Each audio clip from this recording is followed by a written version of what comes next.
আসসালামু আলাইকুম প্রিয় শিক্ষার্থীরা। ইংলিশ গ্রামারে এমন কোনো টপিক নেই যেটা পারতে হলে তোমার টেন্স লাগবে না।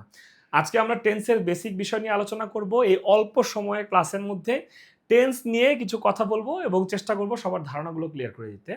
দেখো, একটা জিনিস মনে রাখবে, টেন্স এমন একটা টপিক যেটা ছাড়া গ্রামারের কোনো কিছুই আসলে সলভ করা যায় না। টেন্স আসলে কি? টেন্স হচ্ছে একটা সেন্টেন্সে যেই সাবজেক্ট কাজ করতেছে, একটা সেন্টেন্স যে বিষয়টা নিয়ে আলোচনা করছে, সেই আলোচনার টপিকটা বা সেই ঘটনাটা আসলে কখন ঘটছে, বা ভার্বের যে সময়টা বলা হয়, আমরা বলি টেন্স বলতে কি বোঝায়? ক্রিয়ার কাল বা সময়। যেই সেন্টেন্সটা আমরা সলভ করব, ওই সেন্টেন্সের সাবজেক্টের যে ক্রিয়া বা কাজ, এটা আসলে এক্স্যাক্টলি কোন সময় সংঘটিত হচ্ছে, ওই বিষয়ের আলোচনাটাই হবে টেন্সে। এখন দেখো, আমরা জানি টেন্স তিন প্রকার: প্রেজেন্ট, পাস্ট, ফিউচার। কত প্রকার? তিন প্রকার: প্রেজেন্ট, পাস্ট, ফিউচার। এই তিন প্রকার টেন্সের মধ্যে প্রত্যেকটা প্রকারকে আবার চারটা ভাগে ভাগ করা হয়েছে: indefinite, continuous, perfect, perfect continuous. এখন খেয়াল করবে, indefinite, continuous, perfect, perfect continuous এগুলো ছোটবেলা থেকে কিন্তু আমরা মুখস্থ করি। কিন্তু দেখা গেল আমি indefinite, continuous, perfect, perfect continuous মুখস্থ করে রাখলেও আমরা আসলে এই কোন সময়টাকে এক্স্যাক্টলি ইনডিফিনিট বলে, কোন সময়টাকে কন্টিনিউয়াস বলে, কোন সময়টাকে পারফেক্ট বলে, আর কোন সময়টাকে পারফেক্ট কন্টিনিউয়াস বলে, এটা কিন্তু আমরা জানি না। এখন সেই সময়টাকে আইডেন্টিফাই করার কাজটাই হলো মূলত আমরা টেন্সের আজকের এই ক্লাসে শিখব। দেখো, আমরা প্রেজেন্ট টেন্স বলি। প্রেজেন্ট টেন্স মানে বর্তমান। প্রেজেন্ট টেন্স মানে কি? বর্তমান।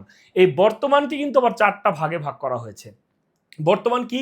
দেখো, present indefinite, present continuous, present perfect, present perfect continuous. এই বর্তমানের কিন্তু চারটা সময়। বর্তমানের কয়টা সময়? চারটা সময়। এই চারটা সময়ে কিন্তু বর্তমানকে বোঝায়। এখন দেখো, ইনডিফিনিট আসলে কোন সময়?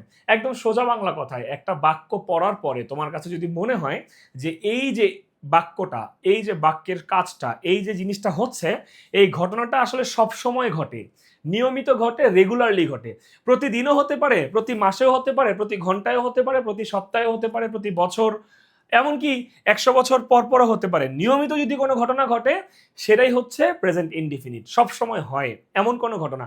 যেমন একটা ছেলে স্কুলে যায়, আমি যে বলছি স্কুলে যায়, সে ভাত খায়, সে লেখাপড়া করে। এই যে করে, খায়, থাকে, দেখে, হ্যাঁ, একটা ঘটনা ঘটে বোঝাচ্ছি, এটা দিয়ে বোঝা হচ্ছে ঘটনাটা সব সময় হয়। এটা হচ্ছে ইনডিফিনিট। যখনই আমরা প্রেজেন্ট ইনডিফিনিট নিয়ে কথা বলবো, মনে রাখবে, প্রেজেন্ট ইনডিফিনিট নিয়ে যখন কথা বলবো, প্রেজেন্ট ইনডিফিনিট মানে যেই ঘটনাটা সব সময় ঘটে। ঠিক আছে? প্রেজেন্ট ইনডিফিনিটের জন্য আমরা সব সময় ভার ওয়ান ব্যবহার করি। কি ব্যবহার করি? Present indefinite. দেখো, আমরা আজকে যে ইনডিফিনিট নিয়ে কথা বলছি, ইনডিফিনিট দিয়ে আমরা সব সময় ভার ওয়ান ব্যবহার করব। ভার ওয়ান, প্রত্যেকটা ভার্বের কিন্তু বেসিক তিনটা ফর্ম আছে: verb one, verb two, verb three. এটাকে বলে প্রেজেন্ট, একটা হচ্ছে পাস্ট, একটা হচ্ছে পাস্ট পার্টিসিপল। আচ্ছা, এখন আসো, প্রেজেন্ট ইনডিফিনিট তো বুঝলাম, সবসময় ভার্ব ওয়ান, সবসময় কি? Verb one. এই প্রেজেন্ট ইনডিফিনিটের ঘটনাগুলো হচ্ছে সব সময় যে ঘটনাটা ঘটে সেটা প্রেজেন্ট ইনডিফিনিট। এখন আসো, প্রেজেন্ট কন্টিনিউয়াস কোনটা? প্রেজেন্ট কন্টিনিউয়াস হচ্ছে এমন কোনো বাক্য, এমন কোনো ঘটনা, যেই ঘটনাটা আসলে আগে হতো না কিন্তু এখন, এই মুহূর্তে বা ইদানিং হচ্ছে, ঘটনাটা ঘটতেছে।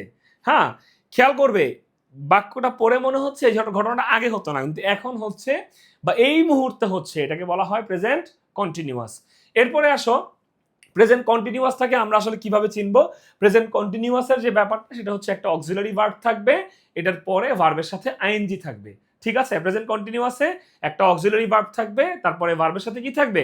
আইএনজি থাকবে। এখন আসো, আমরা প্রেজেন্ট ইনডিফিনিট শিখলাম, যেই ঘটনাটা সব সময় হয় সেটা প্রেজেন্ট ইনডিফিনিট। প্রেজেন্ট কন্টিনিউয়াস কোনটা? যেই ঘটনাটা আগে হতো না, বর্তমানে হচ্ছে, বা বর্তমানে একটা নির্দিষ্ট সময় ধরে জিনিসটা ঘটতেছে, এটা হচ্ছে প্রেজেন্ট কন্টিনিউয়াস। এটার স্ট্রাকচারটার মেইন স্ট্রাকচার মানে আমরা ভার্বের জন্য শিখছি, ভার্ব ওয়ান এটার সাথে মানে অক্সিলারি ভার্বের পরে ভার্বের সাথে আইএনজি বসবে। এখন আসো, present continuous. Present perfect. Perfect কোনটা?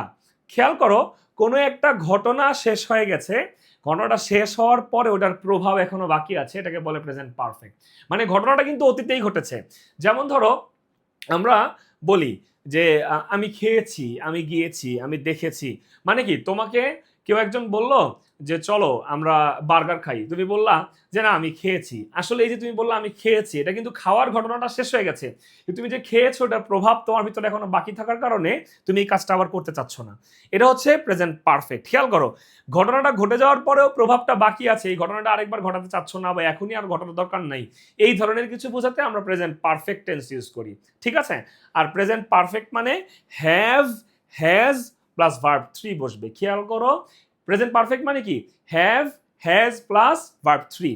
এখন আসো present perfect continuous. Present perfect continuous, অতীতকালে কোনো একটা ঘটনা শুরু হয়ে এখনো চলতেছে।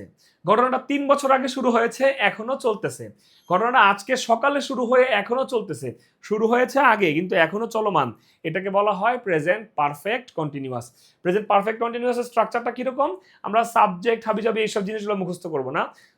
পারফেক্ট কন্টিনিউয়াস অর্থাৎ প্রেজেন্ট পারফেক্ট কন্টিনিউয়াসের স্ট্রাকচারটা মেইনলি হলো হ্যাভ, হ্যাজ, বিন, তারপরে ভার্বের সাথে আইএনজি। খেয়াল করো, হ্যাভ বিন বা হ্যাজ বিন, তারপরে ভার্বের সাথে কি বসবে? আইএনজি। খেয়াল করেছো? হ্যাভ বিন, এরপরে অথবা হ্যাজ বিন, তারপরে ভার্বের সাথে আইএনজি। তাহলে আমরা 4টা জিনিস শিখলাম, একটু খেয়াল করো। প্রেজেন্ট ইনডিফিনিট সব সময়ের ঘটনা, প্রেজেন্ট কন্টিনিউয়াস এখনকার ঘটনা, আগে হতো না এখনকার ঘটনা, প্রেজেন্ট পারফেক্ট কাজটা হয়ে গেছে, ফলাফল বাকি আছে বা প্রভাব বাকি আছে, এই কাজটা এখন না হলেও হবে। আর প্রেজেন্ট পারফেক্ট কন্টিনিউয়াস কি? জিনিসটা আগে শুরু হয়ে এখনো চলছে, এটা হচ্ছে প্রেজেন্ট পারফেক্ট কন্টিনিউয়াস। আমি আশা করি তোমরা বুঝতে পেরেছো। প্রেজেন্ট নিয়ে আমাদের আজকের ক্লাসের বেসিক ধারণাটুকু এখানেই শেষ। ধন্যবাদ।